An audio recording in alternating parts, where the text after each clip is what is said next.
Hey guys.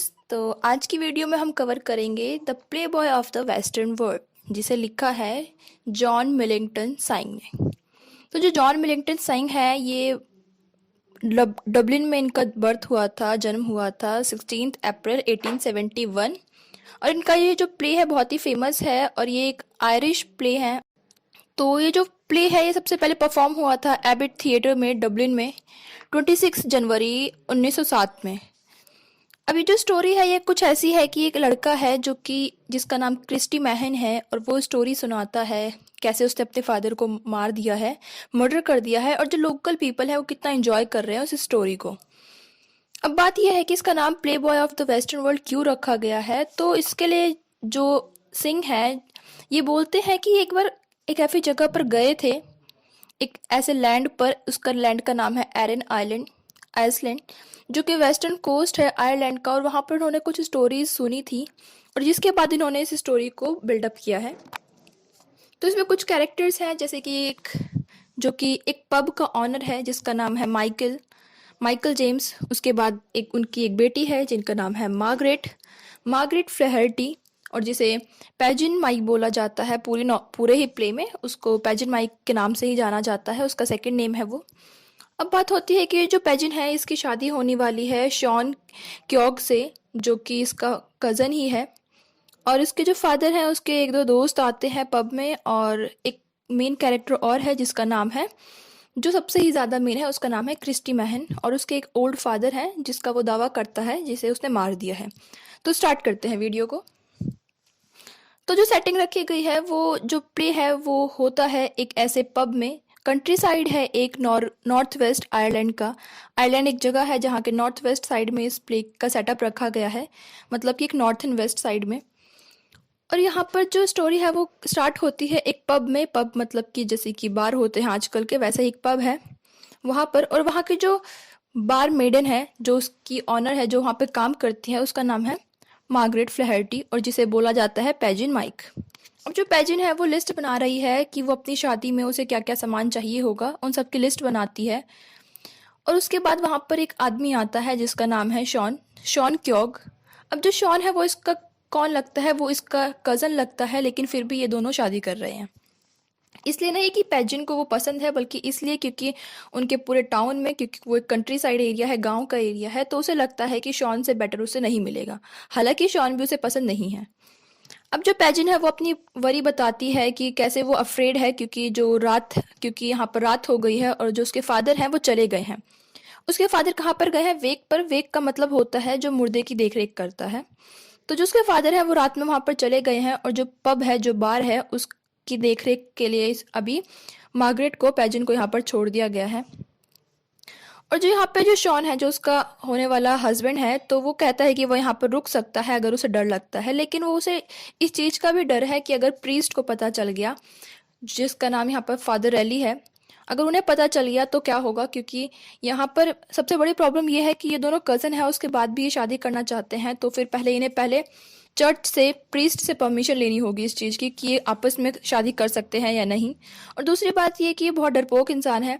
तो जो पैजिन है वो उसे डांटती है और उसे बोलती है कि वो भगवान से इतना ज़्यादा डरता है और इतना ज़्यादा कॉवर्डिक है।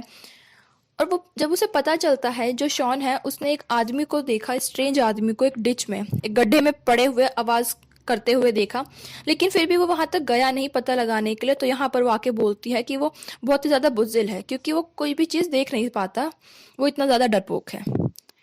अभी यहीं पे बात कर रहे होते हैं कि यहाँ पर जो माइकल है उसका, जो कि उसका फादर है मार्गरेट का, जो कि पैजिन है उसका जो फादर है, वो और उसके जो दोस्त हैं, दो दोस्त, वो अंदर आते हैं, जिसका नाम है जेमी और एक का नाम है फिली। ये दोनों अंदर आते हैं और ये दोनों बताते हैं कि कैसे उन्होंने कुछ चीज़ें सुनी हैं। लेकिन यहाँ पर जो शॉन है वो बहुत ज़्यादा डरा हुआ है इस चीज़ के लिए, क्योंकि जब वो बाहर जाने लगता है तो उसे लगता है कि कोई उसे चेज कर रहा है, और उसे लगता है कि जो स्ट्रेंजर इसने गड्ढे में देखा था, डिच में देखा था, ये वही स्ट्रेंजर है। और अब क्या होता है, अब जो क्रिस्टी मैहन है वो अंदर आ जाता है पब में। अब जो क्रिस्टी मैहन है वो अंदर आता है, और जो जेम्स, फिली और जो माइकल हैं, ये सारे पूछते हैं कि वो क्यों डरा हुआ है। अब जो क्रिस्टी मैहन है बहुत ज़्यादा गंदा होता है, बहुत ज़्यादा टायर्ड होता है और डरा हुआ होता है, और पूछता है कि क्या यहाँ पर पुलिस तो नहीं आती। इसका मतलब ये कोई क्राइम करके भागा है, और इनके पूछने के बाद ये बताता है कि हाँ, इसने अपने फादर का मर्डर कर दिया है। अब ये जो स्टोरी है कि इसने अपने फादर का मर्डर कर दिया है, ये बहुत ज़्यादा फैसिनेटिंग लगती है इन लोगों को, क्योंकि इन लोगों के लिए ये चीज़ एक ऐसी थी कि हीरोइज्म की बात हो रही है। तो सब उससे बहुत ज़्यादा इम्प्रेस हो जाते हैं उसकी करेजियस डीड से, किसने इतना करेज का काम किया है। और ये जो न्यूज़ होती है पूरे लोकल्स में फैल जाती है। अब जो माइकल है वो क्या करता है, वो एक पॉट बॉय की पोस्ट खाली है उसके बार में, उसके पब में, तो वो कहता है कि क्रिस्टी मोहन अगर चाहे तो वो काम कर सकता है, जिसका मतलब है कि पॉट बॉय, जिसका मतलब है कि वो यहाँ पर रहेगा और जब रात के समय वो पैजेंट की रक्षा करेगा, उसके टेक केयर करेगा, क्योंकि वहाँ पे एरिया ऐसा है उसका। अब क्या होता है, ये जो तीनों फ्रेंड होते हैं यहाँ पे चले जाते हैं, और जो शान है वो सोचता है कि वो यहाँ पर रुक सकता है, इसलिए क्योंकि अब उसे लगता है कि जो क्रिस्टी है वो यहाँ पर उसकी जो फियांसे होने वाली है उसके साथ अकेला रहेगा, और वो एक मर्डरर है। लेकिन यहाँ पर जो पैजिन होती है वो उसे निकाल देती है, नहीं तुम जाओ यहाँ से, क्योंकि वो तो अब तक डर रहा था कि जो फादर है वो फादर को क्या रिप्लाई करेगा, जो प्रीस्ट फादर है उनको क्या बोलेगा। वो वहां से चला जाता है। अब बात आती है कि वो दोनों बात कर रहे होते हैं, जो जो लड़की है, जो मेन हीरोइन है इसकी पैजिन, और जो क्रिस्टी महन है, वो दोनों। तो क्रिस्टी महन अपनी लाइफ के बारे में बताता है, मर्डर के बारे में बताता है कि कैसे उसने अपने फादर का मर्डर कर दिया, कि उसका जो फादर था बहुत ही ज़्यादा टेरनिक था, और उसकी शादी एक ऐसी लड़की से करवाना चाहता था जो उसके डबल एज की थी। तो यहाँ पर बातों ही बातों में जो पैजिन है वो बोलती है कि वो स्मार्ट है और अट्रैक्टिव है, और वो उसकी तरफ अट्रैक्टेड हो रही है। और ये सुन के वो बहुत ज़्यादा खुश हो जाता है कि तभी बीच में एक विडो आती है जिसका नाम है विडो क्विन, जो कि 30 ईयर्स की है, और उसने अपने हस्बैंड को मार दिया है, उसका मर्डर कर दिया है। और वो क्या कहती है कि यहाँ पर उसे जो फादर है, जो प्रीस्ट है, प्रीस्ट रैली, उन्होंने भेजा है, और जो शॉन है उसने भेजा है, ताकि वो यहाँ पर रह सके और जो क्रिस्टी है उसे यहाँ से बाहर ले जाए।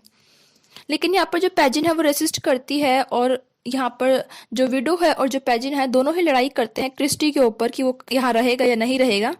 और जो क्रिस्टी है वो बोलता है कि वो पब में ही रहेगा, और ये इस चीज़ से बहुत ज़्यादा खुश है कि लाइफ में पहली बार उसे इतना ज़्यादा अटेंशन मिल रहा है। अब जो नेक्स्ट इसका एक्ट है वो स्टार्ट होता है नेक्स्ट मॉर्निंग में, जहाँ पर जो जहाँ पर जो क्रिस्टी है वो सोच रहा होता है कि कैसे कैसे उसे यहाँ पर इतना ज़्यादा फेम मिल रहा है और लोग उसे अट्रैक्ट कर रहे हैं, पसंद कर रहे हैं। तो वो अपने आप को एक मिरर में देखने लग जाता है, और वो सोचता है कि जो उसका घर का मिरर था बहुत ही ज़्यादा अगली था, लेकिन ये मिरर तो उसे बहुत अच्छा दिखा रहा है। अब उतने में 4 लोकल गर्ल्स आती हैं और वो उसे ढूंढ रही होती हैं। इससे ये पता चलता है कि जो इसके आने की न्यूज़ थी, जो इसने अपने फादर का मर्डर किया था, ये जो न्यूज़ थी ये पूरे गांव में फैल चुकी है। और वो चारों लड़कियां उसकी एक झलक देखना चाहती हैं, लेकिन ये उन्हें देख के मिरर के पीछे छुप जाता है। और जब वो चारों लड़कियां उसे ढूंढ लेती हैं तो वो उसे कुछ कुछ गिफ्ट देती हैं, जो कि वो अपने फार्म से लेके आई होती हैं। कोई उसे कुछ देता है, कोई कुछ देता है। अब जो विडो थी, जो रात में आई थी 30 ईयर्स की विडो, तो वो आती है और वो बोलती है गर्ल्स को कि वो ब्रेकफास्ट बनाए। और उसके बाद वो फिर से इसी कहानी में इंटरेस्ट दिखाती हैं कि कैसे उसने अपने फादर का मर्डर किया है।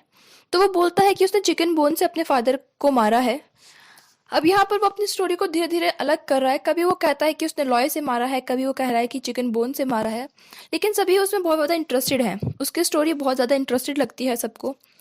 अब जो पेजन है, जो कि उसे पसंद करने लगी थी, जो कि जो बार है, पब है, उसकी मेडन है, तो वो आके देखती है और वो जेलस हो जाती है। फिर वो बोलती है कि ये जो गर्ल्स हैं इनका पुलिस के साथ कुछ कांटेक्ट है, और हो सकता है कि किसी दिन वो पुलिस को यहाँ पर बुला दे। जिसके बाद जो क्रिस्टी है वो थोड़ा डर जाता है और छोड़ वहाँ से जाने की बात करता है। फिर जो पेजन है उससे बताती है कि ऐसा कुछ भी नहीं है, जो पब है वो एक सेफ एरिया है उसके लिए, वो यहाँ पर रह सकता है।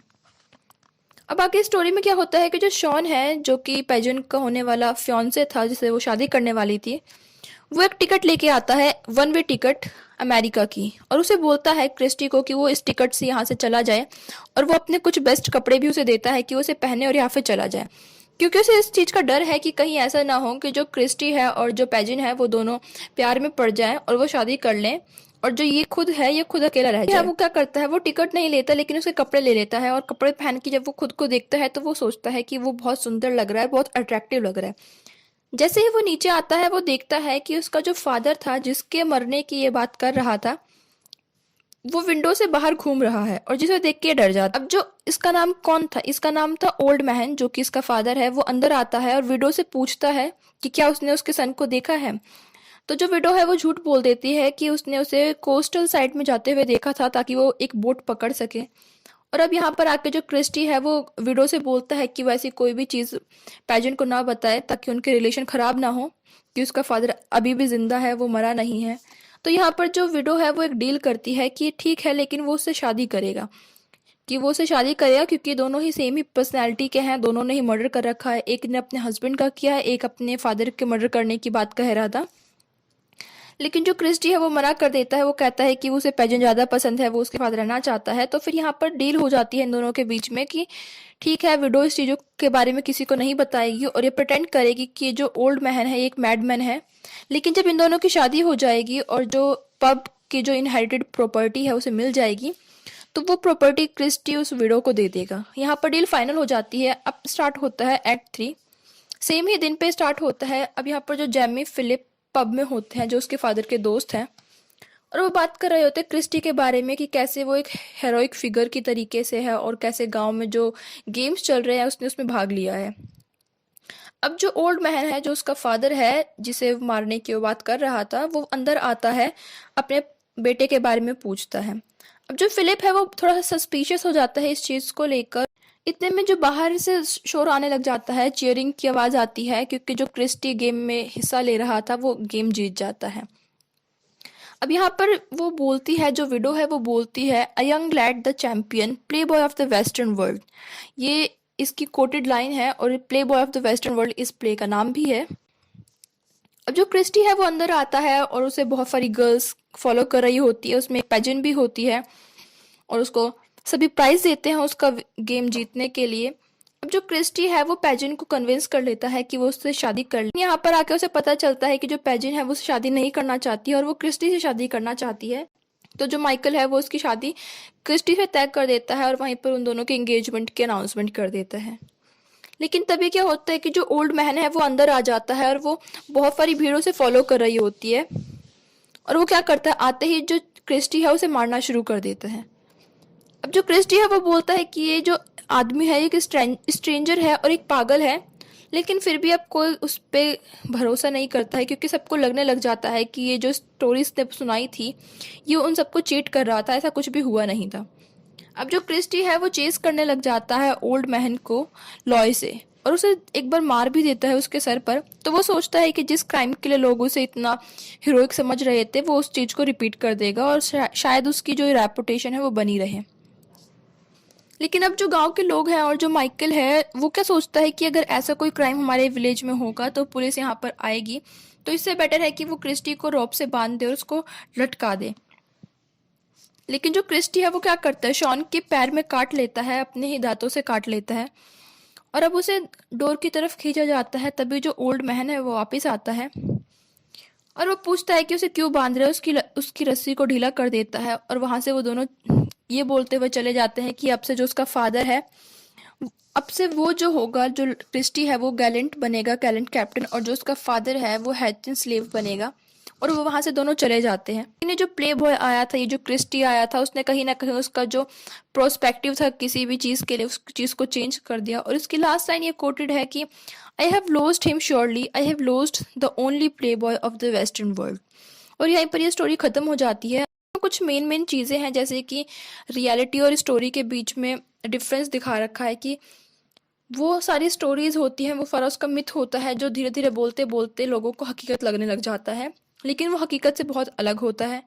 और यहाँ पर कम्युनिटी की बात हुई है कि कैसे कम्युनिटी उसे हीरोइक फिगर समझती है, हालांकि वो एक मर्डरर है, एक क्रिमिनल है। और यहाँ पर स्टोरी बताया गया है कि जो पावर ऑफ स्टोरी है वो बहुत ज़्यादा है, और जो उसकी कम्युनिटी है कैसे क्राइम को एक अच्छी चीज़ समझ रही है।